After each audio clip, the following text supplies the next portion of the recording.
মই এবাৰ অকণমান পুনম গগৈৰ ওচৰলৈ যাবলৈ বিচাৰিছো কথা হৈছে একেটাই যে পৰ্যটনৰ এটা নতুন কৌশল বুলি আমি কথা পাতিছো আৰু সকলোৱে এইখিনি এটা আদৰণীয় পদক্ষেপ বুলি সকলোৱে স্বীকাৰ কৰিছে কিন্তু কথা হৈছে আমি পাতি আছো যে অসমৰ অৰ্থনীতিত ইয়াৰ কেনেধৰণে প্ৰভাৱ পৰিব গতিকে আপুনি এইটো কথা কেনেধৰণে চাইছে আৰু আমাৰ স্থানীয় যিসকল ব্যৱসায় বাণিজ্যই হওক আমাৰ স্থানীয় যিসকল লোক কেনেধৰণে আচলতে ইয়াৰ পৰা লাভান্বিত হ'ব স্থানীয় বিশেষকৈ অৰ্থনীতিত এইটো এটা মই ভাবো যে আজিৰ দিনত যেনেধৰণে প্ৰত্যেকটো বস্তু ভাল হওক বা বেয়া হওক মাৰ্কেটিঙৰ যুগ হয় আৰু এই সময়ত যদি আমাৰ যি আছে বা আমাৰ যি সম্ভাৱনা আছে তাক মাৰ্কেটিং কৰা নাযায় তেতিয়া আমাৰ কাৰণে আমি সেই পৰ্যটকসকলক ইয়ালৈ অনাটো এটা বহুত কষ্টকৰ কাম সেই সন্দৰ্ভত মই ভাবো যে এনেকুৱা ধৰণৰ বেণ্ডছবিলাকে যেতিয়া পাৰফৰ্ম কৰে তেতিয়া নৱপ্ৰজন্মৰ এটা যুৱচাম আছে যি এই কনচাৰ্টছবিলাক য'ত হয় তেওঁলোকে তাতে যায় কনচাৰ্ট শুনিবলৈ যায় আৰু সেই সন্দৰ্ভত এতিয়া অসমলৈ সেই লোকসকল গানছ এণ্ড ৰ'জেছক শুনিবলৈ অসমলৈ আহিব তেওঁলোকে ইয়াৰে হোটেলত থাকিব আৰু সেই সময়ছোৱাত আমি জানো যে অসমৰ যিটো পৰ্যটনৰ সময় বুলি কোৱা হয় যে নৱেম্বৰৰ পৰা অক্টোবৰৰ পৰা আমাৰ মুকলি হয় এতিয়া যিহেতু আমাৰ বন্ধ কাজিৰঙা বা মানস এতিয়া বন্ধ হৈ থাকে তেতিয়া খুলিব চ' কেৱল কনচাৰ্টৰ কাৰণেই অহা নহয় তেওঁলোকে হয়তো অসমখননো কেনেকুৱা আমাৰ বাকী যি নেচাৰেল চাইটছ আছে সেই নেচাৰেল চাইটছবিলাকো হয়তো ভিজিট কৰিবলৈ তেওঁলোকে বিচাৰিব আৰু সেই যে বাহিৰৰ পৰা এজন পৰ্যটক আহিলে পৰ্যটক অহাৰ লগে লগে তেওঁ ইয়াৰে এখন হোটেলত থাকিলে ইয়াৰে এখন সৰু ৰেষ্টুৰেণ্ট বা ইয়াত থলুৱা খাদ্য কি আছে লোকেল ফুড কি আছে সেই ফুড বা খাদ্য তেওঁলোকে তাৰ জুতি ল'লে তাৰ লগতে চুভেনিৰ যিটো আমাৰ যিকোনো এখন জেগাত গ'লে বা অঞ্চলত গ'লে আমি কিবা নহয় কিবা এটা তাৰ পৰা স্মৃতিৰ কাৰণে লৈ যাওঁ আৰু সেই সন্দৰ্ভত আমাৰ যি হেণ্ডলুম আছে বা আমাৰ যি ইয়াতে বনোৱা যি সামগ্ৰীসমূহ আছে সেই সামগ্ৰীসমূহৰো ডাইৰেক্টলি আমি এক্সপৰ্ট বা ৰপ্তানি হোৱা দেখিবলৈ পাম হয়তো সেই তাৰ এটা সম্ভাৱনা আছে নোহোৱা নহয় কিন্তু একেটা সময়তে এইখিনিও কথা আমি মানি লোৱা উচিত যে যোৱাবাৰ পোষ্ট মেলনৰ যিটো কনচাৰ্ট হৈছিলে তাত আমাৰ ব্ৰিটিছ এগৰাকী মহিলাৰ লগত যৌন নিৰ্যাতনৰ খবৰো আমি সকলোৱে পাইছিলো সেইটো এটা বহুত ডাঙৰ কথা বহুত চিন্তনীয় কথা যিটো আমাৰ যিটো ব্ৰেণ্ড আছাম বা আছামৰ যিটো আমাৰ ব্ৰেণ্ড আছে সমগ্ৰ বিশ্বত এই ব্ৰেণ্ডটোৰ ওপৰত এটা ডাঙৰ বিৰূপ প্ৰভাৱ এটা পেলায় আৰু সেই সন্দৰ্ভত মই ভাবো যে কিছু কৰণীয় আছে সেই যিটো আমাৰ সমস্যা হৈ গ'ল তাৰ পৰা শিকাৰ প্ৰয়োজনীয়তা আছে যে আমি জেগাই জেগাই চিচিটিভিৰ প্ৰয়োজনীয়তা পিংক লাইনছৰ প্ৰয়োজনীয়তা আৰু আণ্ডাৰ কভাৰ আমাৰ হয়তো আমাৰ যিসকল ভলেণ্টিয়াৰ্ছ আছে বা আমাৰ পুলিচ প্ৰশাসনৰ লোকসকল আছে তাতে উপস্থিত থাকি পেলাই এনেধৰণৰ যাতে বেয়া কুকাৰ্য কেতিয়াও সংঘটিত নহয় আৰু মহিলাসকলো যিহেতু আমি জানো আমি মহিলাবোৰ সকলোৱে আহিব এই কনচাৰ্টটো উপভোগ কৰিবৰ কাৰণে মহিলাসকলে সঁচা অৰ্থত তাতে যাতে সুৰক্ষিত অনুভৱ কৰে আৰু এই ধৰণৰ আমি এটা কালচাৰ যাতে সঁচা অৰ্থত আমি ব্ৰেণ্ডটো যাতে আমাৰ যিটো অসমৰ যিটো ব্ৰেণ্ড আছে এই ব্ৰেণ্ডটো যাতে আমি ওপৰলৈ লৈ যাব পাৰোঁ তাত কিছু আমাৰ লক্ষণীয় পদক্ষেপ থাকিব লাগিব অন্যথা আমাৰ যিমানখিনি এতিয়া খৰচ হৈছে কাৰণ ইয়াত আমাৰ ৰাজহৰো বহুতখিনি মানে খৰচ হৈছে ইয়াৰ এই কনচাৰ্টটো অনুষ্ঠিত কৰাত যিটো কাৰণত টিকেটসমূহ যদি আমি চাওঁ ইউৰোপত যদি গানছ এণ্ড ৰ'জেছৰ আপুনি কনচাৰ্ট এটা চাবলৈ যায় তাত যিমান দাম হ'ব আমাৰ অসমত সেই দামটো কিন্তু ন্যূনতম এটা দামত মানুহে সেই কনচাৰ্ট উপভোগ কৰিব পাৰিব আৰু যিটোৱে নেকি আকৌ এই বেলেগ বেলেগ কনচাৰ্ট লাভাৰ্ছ যিসকল আছে বা মিউজিক লাভাৰ্ছ যিসকল আছে তেওঁলোকক আকৌ আকৃষ্ট কৰিব সেই সন্দৰ্ভত আমি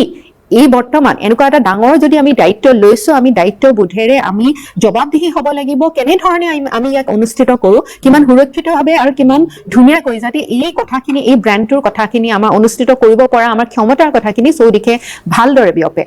পুনম যিহেতু আমি এই অলপ প্ৰত্যাহ্বানৰ কথাও পাতি আছো যে এনেধৰণৰ কনচাৰ্ট টুৰিজিম আয়োজন কৰাটো এটা মুখৰ কথাও নহয় অৱশ্যে এবাৰ কৰি দেখুৱাইছে ইতিমধ্যে তথাপিও বহুখিনি প্ৰত্যাহ্বানো আছে গতিকে কেনেধৰণৰ প্ৰত্যাহ্বান থাকিব লগতে বহুতেই এটা কথা কোৱা দেখিবলৈ পাইছিলো যে গুৱাহাটীৰ নিচিনা ঠাইত বহুখিনি আচলতে সমস্যাও আছে সেই কথাখিনি কৈছিল যে মনোৰঞ্জন মানুহৰ জীৱনত তেতিয়াহে থাকিব যেতিয়া সমস্যা নাথাকে এতিয়া সমস্যা বহুখিনি আছে কৃত্ৰিম বানৰ কথাও বহুতে ক'বলৈ যায় যান জঁটৰ কথাও ক'বলৈ যায় এনেধৰণৰ বহুতখিনি আছে সেইখিনি বাৰু ঠিকেই আছে কিন্তু আমি যদি প্ৰথম দৃষ্টিত চাবলৈ যাওঁ কেনেধৰণৰ প্ৰত্যাহ্বান আপোনালোকে দেখা পাইছে প্ৰত্যাহ্বান মই ভাবো যে ৱেলকামিং বহুতখিনি কথা আছে কনচাৰ্টটোৰ লগত যিহেতু আমি এতিয়া বৰ্তমান সময়ত দেখিছো গোটেই বিশ্বত তাৰ লগতে ভাৰতবৰ্ষ আৰু অসমতো এতিয়া ইকনমিটো বহুত এটা বেয়া অৱস্থাত আছে যিহেতু যুদ্ধ চলি আছে আমাৰ অধিকাংশ বহুত মানে গুৰুত্বপূৰ্ণ বস্তু আমি বেলেগ দেশৰ পৰা আমদানি কৰিবলগীয়া হয় আৰু সেইকাৰণে মূল্য বৃদ্ধিৰ লগত আমি যুঁজি আছো সেই ক্ষেত্ৰত আমি কেনেকৈ নিজৰ ৰপ্তানি বৃদ্ধি কৰিব পাৰোঁ এক্সপৰ্টছ বৃদ্ধি কৰিব পাৰোঁ সেই ওপৰত গুৰুত্বপূৰ্ণ ভূমিকা আমাৰ চৰকাৰে ল'বলগীয়া আছে সেইকাৰণে মই ভাবো যে এইটো কনচাৰ্টেই হওক বা অন্য যিখিনি আমাৰ সম্ভাৱ্য যিখিনি মানে ৰাস্তা আছে সেই ৰাস্তাৰে কেনেকৈ আমি টুৰিজম ছেক্টৰটো আমি ইমপ্ৰুভ কৰিব পাৰোঁ তাৰ ওপৰত যিহেতু গুৰুত্ব দিছে এইটো এটা লক্ষণীয় পদক্ষেপ আৰু আমাৰ কাৰণে খুব এটা ৱেলকামিং ষ্টেপ হয় কিন্তু সমান্তৰালভাৱে আমি এইটোও চাব লাগিব মই ৰিচেণ্টলি ভৈৰৱকুণ্ডলৈ গৈছিলোঁ আৰু তাতে দেখিছিলোঁ যে ইমান ধুনীয়া এটা পৰিৱেশ কিন্তু আৱৰ্জনা তাতে মানুহে ইমান বেয়াকৈ পেলাইছে সেই চিভিক চেন্সটো হয়তো আমাৰ এতিয়ালৈকে অহাই নাই যে আমি নিজৰ পৰ্যটনস্থল যিখিনি আছে সেয়া মন্দিৰেই হওক লাগিলে আমাৰ নামঘৰেই হওক বা এনেধৰণৰ প্ৰাকৃতিক সৌন্দৰ্য থকা আমাৰ যিখিনি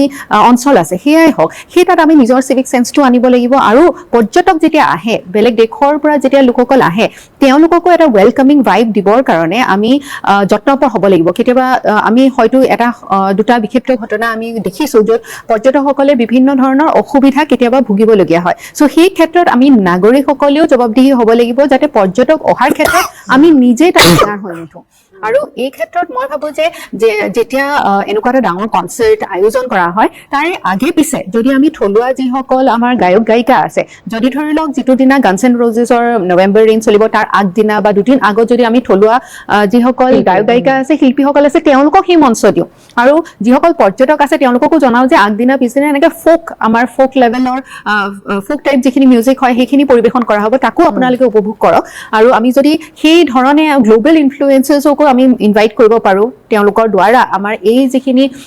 আমাৰ মানে অসমৰ যিখিনি কলা সংস্কৃতি আছে এইখিনি যাতে আমি বিশ্ব দৰবাৰত প্ৰস্তুত কৰিব পাৰোঁ বা দেখুৱাব পাৰোঁ মাৰ্কেটিং কৰিব পাৰোঁ সেই তাৰ ওপৰতো আমি গুৰুত্ব আৰোপ কৰা উচিত আৰু যিসকল পৰ্যটক আহে আমি ইতিমধ্যে গম পাম যেতিয়া আমাৰ কনচাৰ্টৰ টিকেটছ ওলাব তেওঁলোকে অহাৰ যিটো ৰাস্তা থাকিব আমাৰ এয়াৰপৰ্টৰ পৰা ধৰি লওক আমাৰ কনচাৰ্টৰ